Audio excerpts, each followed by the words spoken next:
The Me Too movement is getting stronger and is now making its way into schools. Hashtag Me Too is appearing in a number of courses at Harvard University. It ranges from music to literature, women, gender, and sexuality studies, and a lot more. Yahoo Finance's editor-in-chief, Andy Serwer, joining me now for more. Andy, I know you recently sat down with the person who founded the Me Too movement. What's your feeling about it now making its way into school curriculums? Yeah, you know, a lot of people might question this, and of course there's a bit of a backlash already with this kind of thing. But if you think about it, an institution like Harvard has been around for hundreds and hundreds of years, centuries, and it's only been co-ed for several decades. And so there still are all kinds of biases, whether it's in the athletic fields, the chemistry lab, student government, the classes, etc. So while some people think it may be overdone, I actually think it's kind of necessary. And I did speak with Tarana Burke, the founder of the Me Too movement, and she talked about how when she came up with the idea for this movement, it was actually in an academic environment. Alexis, take a listen.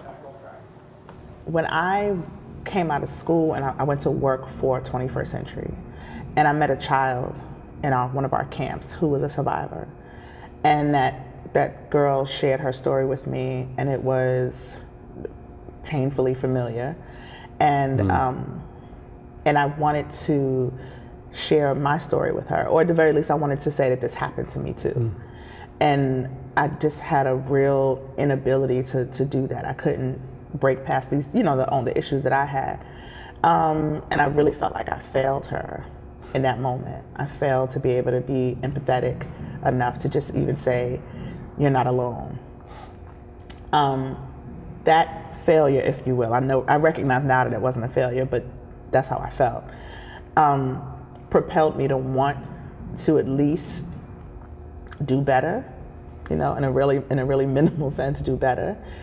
So when literally, this is like a not weird story, but literally some years later, we'd started Just Be, and I was trying to think of, I really wanted to do work around sexual violence. It was just gnawing at me that we didn't have some kind of program that addressed it, that talked about it.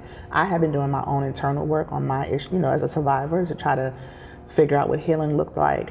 And I wanted to bring that to the young people. And it's like, we talk to young people about everything. Why don't we talk to them about this, right? I wish somebody had talked to me about it.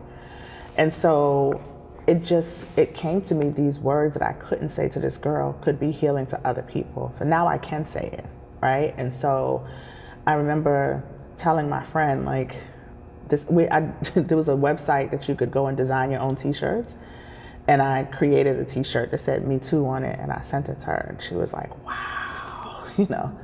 And it just, you know, took off from there. A lot of interesting stuff in that conversation. Sure. In particular, we talked about how Me Too is being addressed in big companies, which is salient to our audience, Alexis. Absolutely.